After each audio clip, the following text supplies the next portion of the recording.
plus en plus de nos concitoyens sont victimes d'allergies alimentaires. Je ne sais pas si les pierres sont efficaces, mais ça, on nous le dira peut-être. Que ce soit les œufs, les arachides, le lait ou encore le gluten, ces ingrédients interdits empoisonnent, mais alors dans tous les sens du terme, les habitudes de ceux qui doivent les retirer de leur menu. D'où l'idée d'une jeune maman d'une fillette polyallergique de rédiger des livres de recettes appétissantes sans ces ingrédients. Et cette maman, eh bien, c'est notre invitée, Ménaledi Dugas. Bonjour. Bonjour. Merci d'être avec nous.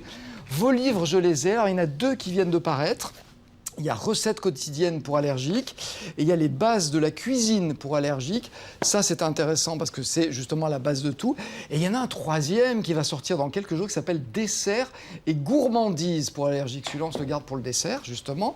Donc, ces livres de recettes sont édités aux éditions Sobolire et c'est dans une collection qui s'appelle Les Cuisinières. Ça tombe bien.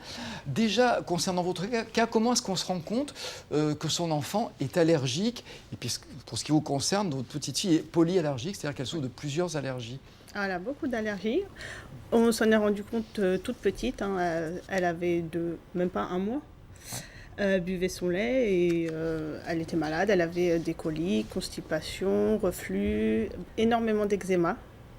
Et les médecins savent tout de suite apporter une réponse ou pas? Non, parce que quand c'est un nouveau-né, on nous dit c'est de l'acné du nourrisson, on nous dit c'est les coliques, c'est normal, ça va passer.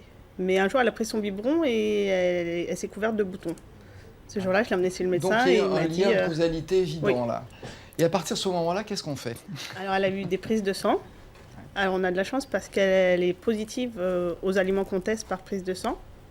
Oui, parce que ça ne se voit pas toujours. On peut être allergique et les tests qui se font habituellement ne sont pas forcément révélateurs. Voilà. Alors, il y a des enfants comme Eden où on leur fait des prises de sang et des prick tests, enfin, qui piquent sur les bras, et c'est positif. Et il y a d'autres enfants chez qui c'est négatif, mais ils sont quand même allergiques. Ouais.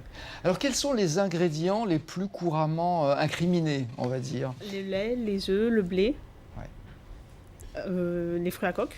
Voilà. Alors, il y en a toute une liste, j'ai regardé ça. Alors, les plus courants, effectivement, c'est ceux que vous venez de citer. Ceux-là, donc, qui sont les plus courants, est-ce qu'il y a des façons de les remplacer facilement, j'allais dire? C'est facilement. Le lait, on le remplace par des laits végétaux. Le lait de soja. Sauf si on est allergique au soja. Sauf si on est allergique au soja. Ça peut arriver. Exactement. Eden a un seuil de tolérance pour le soja. Donc voilà. C'est-à-dire qu'elle est allergique, mais elle peut en consommer quand même. En petite quantité, mais ça passe. Alors, moi, j'ai la liste des allergènes exclus. Si vous êtes allergique, mais c'est terrible. Bon, les arachides, on n'est pas obligé d'en manger. Le céleri, les céréales qui contiennent du gluten, il y en a pas mal. Hein. Le blé, seigle, orge, avoine, épeautre, camut. Les crustacés aussi. Oui. Donc, fini les langoustes et voilà. Les fruits à coque, les légumineuses aussi. Le lupin, les mollusques, moutarde. La moutarde, alors vous la remplacez par quoi, la moutarde? La moutarde, je ne la remplace pas parce que ma fille a 2 ans. Donc pour l'instant, on ne s'est pas encore posé la question de la moutarde. Et alors, même motif, même punition. Les sulfites? Les sulfites, c'est l'alcool et le vinaigre. Donc elle n'a pas encore d'alcool. On dirait, si elle consomme de l'alcool à 2 ans, je commencerai à m'inquiéter un petit peu. En revanche, quand on est adulte, c'est vrai que ça peut manquer. Est-ce qu'il y a des substituts pour ces ingrédients-là? Pour l'alcool, je ne pense pas. Ouais. Le vinaigre, je pense il y a possibilité de le remplacer. Ouais. Mais alors ça, c'est pour de futurs livres de recettes, pour quand votre fille sera plus grande. Oui, on les a toutes testées sur nous, et sur elle aussi, mais du coup, on mange tous pareil à la maison. Vous êtes tous au régime sans allergènes? Exactement. Quand on le fait à manger, je leur dis, on n'est pas au restaurant. C'est pas chacun me donne son menu et... Eh oui, donc, alors c'est terrible parce qu'elle est allergique à 40 ingrédients. Et on arrive à vivre malgré ça. Bah oui, elle va bien. Ouais, vous en sortez. Ouais. Alors, vous m'aviez confié, je ne suis pas une cuisinière, moi, à la base, mais ce livre de recettes, alors déjà, il fait envie. C'est dire si vous êtes investi là-dedans, mais c'est parce que votre fille est allergique que vraiment vous êtes investi dans la chose. Oui, c'est pour elle. Parce que sinon, on était plus coquillettes et knacky que ce qu'il y a dans le livre. Oui. Alors, on va voir que parmi les ingrédients incriminés depuis quelques années, on parle souvent du gluten, c'est vrai que ça revient, on se demande si c'est pas une mode, qui est à l'origine aussi, plus d'ailleurs d'intolérance que d'allergie. Aujourd'hui, c'est devenu quasiment donc une mode, on voit fleurir un petit peu partout des commerces qui proposent des aliments sans gluten. C'est le cas, par exemple, à Lyon avec cette pâtisserie, regardez. Le Paris-Brest, c'est un peu la Madeleine de Proust de Cyrielle, intolérante au gluten depuis près de 2 ans. Ce midi-là, pas d'entorse à son régime alimentaire. Dans cette pâtisserie, tout est sans gluten. C'est le bonheur en fait. Là, vraiment, je pensais pas que j'allais pouvoir remanger un Paris-Brest un jour. Il y a des éclairs au chocolat aussi, des chouquettes. Enfin, c'est trop cool. Craquer sans craindre l'allergie. Dans le laboratoire, pas de blé, remplacé par la farine de châtaigne, de riz ou encore l'amidon de maïs. Et le pâtissier travaille en connaissance de cause. Je suis resté intolérant jusqu'à l'âge de 7-8 ans. Et du coup, j'avais pas le droit aux pâtisseries, moi, petit. Et à mon époque, il y avait très peu de pâtisseries. Très, très peu. J'avais le droit qu'aux meringues. C'est un peu une frustration. Alors maintenant, je me venge. Je fais des gâteaux pour les gens et pour les enfants. Et pour montrer qu'on peut se faire plaisir, même sans gluten. Ouverte depuis peu, la première pâtisserie du genre a déjà ses habitués. Les gens ont tendance à se dire voilà, le sans gluten, c'est sans, c'est péjoratif. Au final, le gluten, c'est juste, on oublie que c'est une maladie, on se dit simplement que c'est un ingrédient et que du coup, si on l'enlève, on peut quand même faire des choses super sympas et avec beaucoup de goût. Alors, la grosse différence entre une vraie allergie et puis une intolérance, c'est quoi?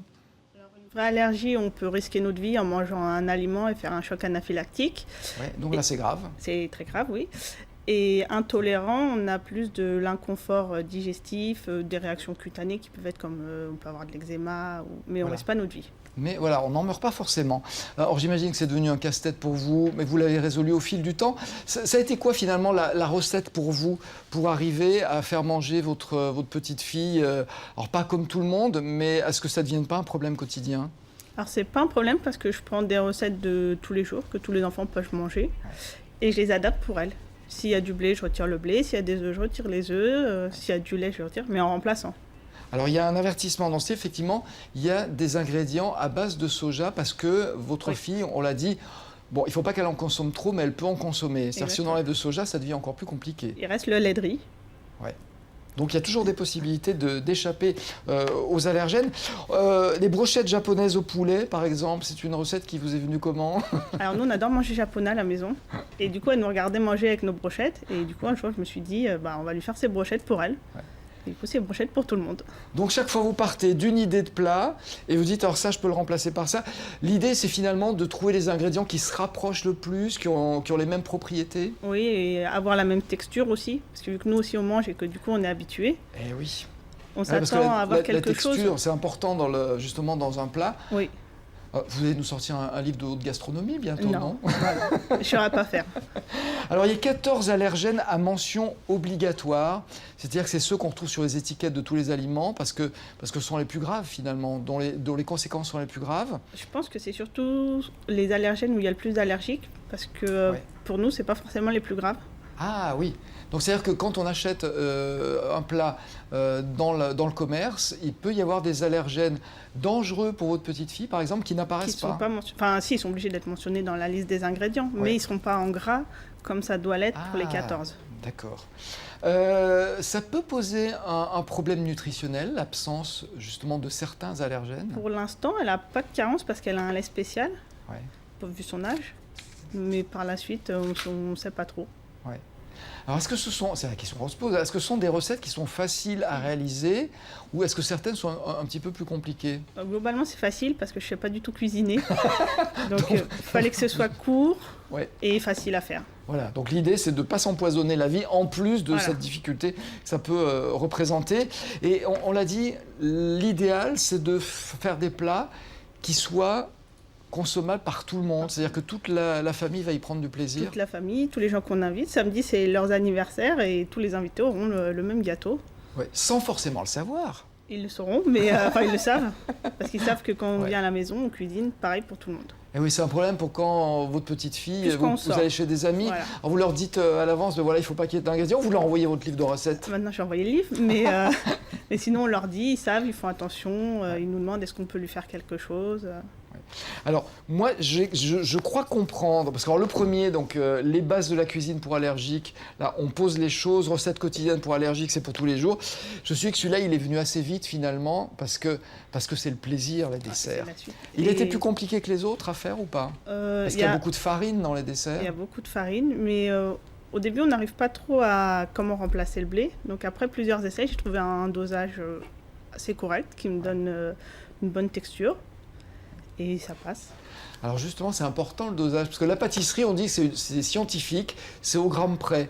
D'où l'importance, là, d'avoir des recettes qui sont au gramme près, où les choses sont très Il faut précises. bien suivre et pas trop changer en fait. Guillaume, Guimauve gourmande. Je donne quelques idées. Liégeois gourmand au chocolat, liégeois vanille, flan pâtissier. J'y vais au hasard, un riz au lait de mon enfance. En plus, ça donne envie. Ah, je vais dire une horreur, ça donnerait presque envie d'être allergique, votre histoire, là, parce que vous nous donnez envie Mais de vous nous pouvez régaler. acheter le livre sans être allergique. Hein. Exactement, comme ça on peut se mettre à la place de... Puis on s'en rend même pas compte. On s'en rend pas compte. Merci beaucoup d'être venue Mélanie Dugas, d'être venue Merci nous à présenter ces livres. Il y a une signature pour ceux qui voudraient vous rencontrer, qui sont curieux justement de ces recettes. C'est aujourd'hui, tout à l'heure, hein, vous partez pour le 17 rue René Lénaud, je pense que c'est l'adresse de votre éditeur, c'est dans le 1er arrondissement de Lyon. Et de 13h à 14h, vous allez signer vos livres. Merci beaucoup. Merci à vous. Je pense que ça rendra service à certains.